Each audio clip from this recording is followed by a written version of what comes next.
Ada satu peribahasa yang sering saya dengar dan mungkin saudara-saudara juga pernah dengar hal ini dari teman, sahabat atau dari orang lain, yaitu bahwa manusia yang merencanakan tetapi Tuhanlah yang menetapkan.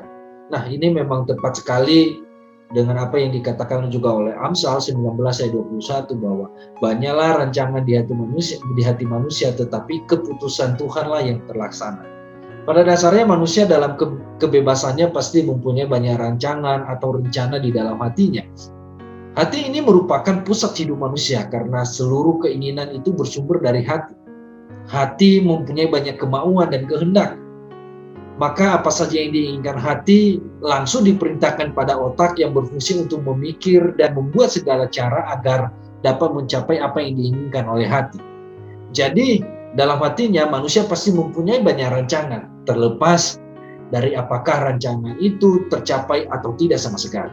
Sebagai contoh, seseorang yang mempunyai begitu banyak rancangan dalam hidupnya, tetapi dalam realitasnya tidak sampai separuh dari rencana itu terwujud.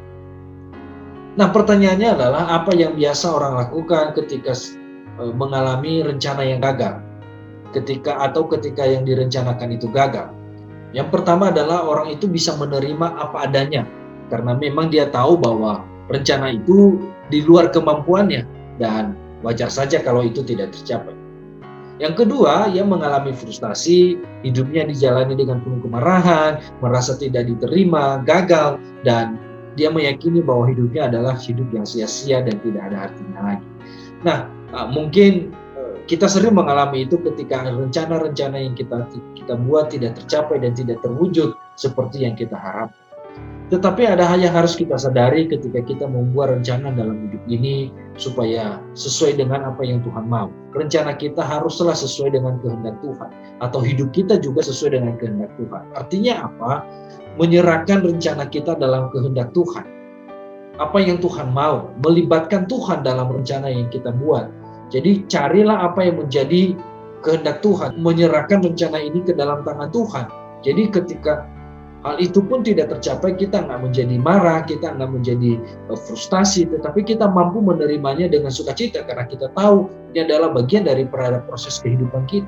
Nah, bagaimana caranya adalah dengan melibatkan Tuhan di dalam segala hal dalam hidup kita, termasuk ketika kita membuat rencana, mengambil keputusan, atau membuat keputusan yang besar, yang tepat untuk setiap rencana yang kita lakukan.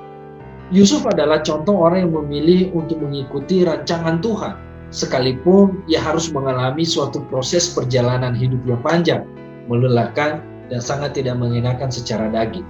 Jadi oleh karena itu saya mau bilang begini, bahwa orang yang hidup mengikuti kehendak Tuhan adalah orang yang mampu melihat rencana Tuhan yang indah di setiap musim apapun.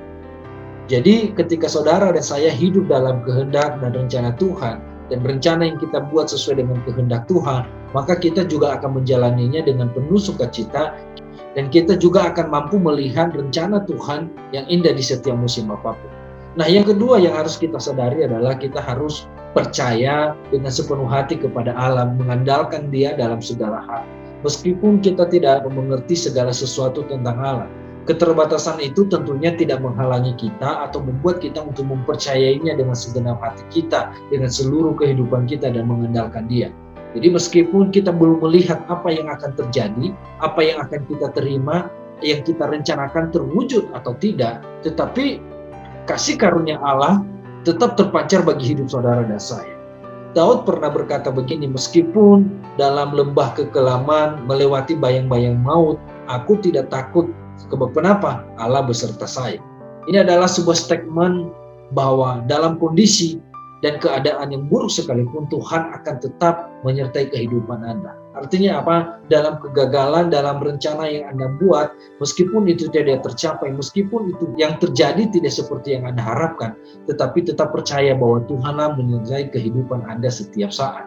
Ketika Tuhan merencanakan hidup kita, Dia hanya merencanakan yang baik untuk terjadi dalam hidup Anda. Tuhan tidak pernah sedikit pun merencanakan rancangan yang buruk mengenai saudara dan saya. Bukan Tuhan yang merencanakan kita sakit di usia 40, lalu meninggal di usia 45 tahun.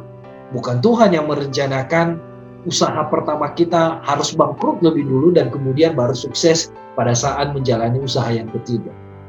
Tetapi Tuhan menjamin akan hal itu, bahwa rancangan Tuhan bukanlah rancangan kecelakaan, melainkan rancangan yang penuh dengan damai sejahtera.